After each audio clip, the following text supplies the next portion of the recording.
Good morning guys, welcome back to my channel.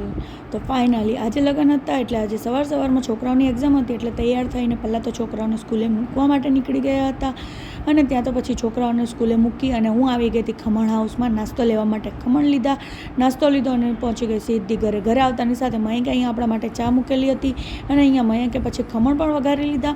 ત્યાં સુધીમાં મેં નાનું મોટું કામ પતાવી દીધું. ચા નાસ્તો તૈયાર થઈ ગયો એટલે મસ્ત ચા નાસ્તો કરી લીધો. તો ચાલો આવી જાઓ ગરમા ગરમ ખમણનો નાસ્તો કરવા માટે.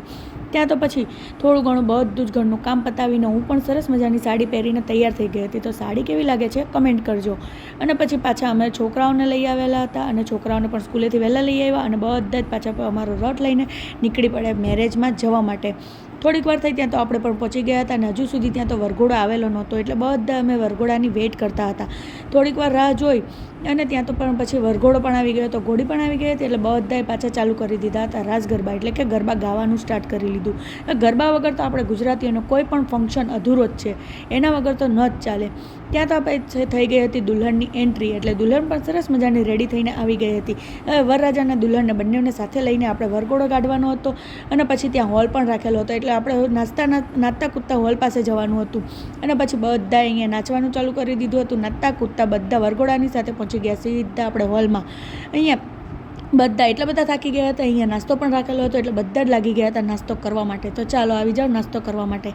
અને પછી હવે તો અહીંયા અંગૂઠીની રસમ પણ બાકી હતી એટલે પહેલાં તો દુલ્હને પણ નીચે બેસી અને ભાઈને અંગૂઠી પહેરાવીને રસમ પૂરી કરી અને પછી હવે ભાઈનો વારો હતો એટલે ભાઈએ પણ અંગૂઠી પહેરાવી, દુલ્હનને અંગૂઠી પહેરાવી અને અંગૂઠીની રસમ પણ અહીંયા પૂરી કરી.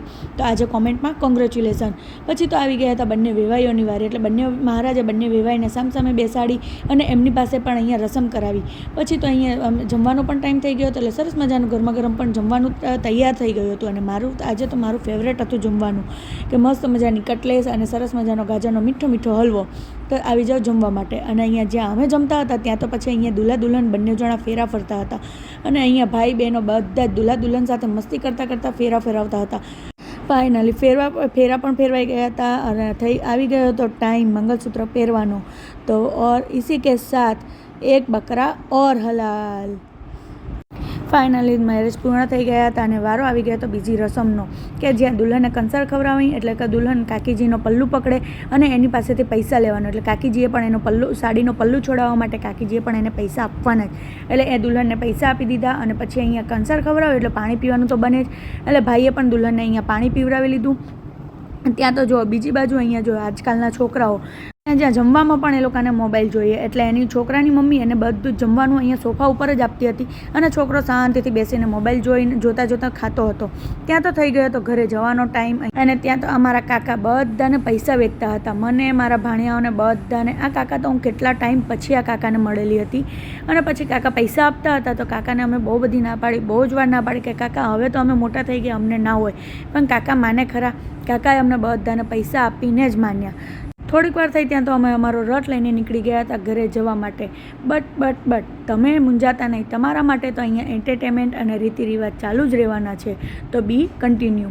ફાઇનલી અમે લોકો તો પહોંચી ગયા ઘરે અને ત્યાં તો દુલ્હા દુલ્હન પણ ઘરે પહોંચી ગયા હતા. તો ફાઇનલી અહીંયા બીજી રિવાજ પણ શરૂ થઈ ગયો હતો રૂપિયો રમવાનો. તો અહીંયા દુલ્હન પણ રૂપિયો રમતાની સાથે જીતી પણ ગઈ હતી અને અહીંયા નાના મોટા બધા ભાઈ બહેનોએ મળી દુલ્હા દુલ્હનનો સરસ મજાનો રૂમ ડેકોરેટ પણ કરેલો હતો. તો તમને કેમ રૂપિયો રમવામાં મજા આવી કે અને જીત્યું કોણ કમેન્ટ કરજો. ઓકે, મળીએ નેક્સ્ટ વિડીયોમાં. અને હા, મારી યુટ્યુબ ચેનલને સબસ્ક્રાઈબ કરવાનું ભૂલતા નહીં. બાય.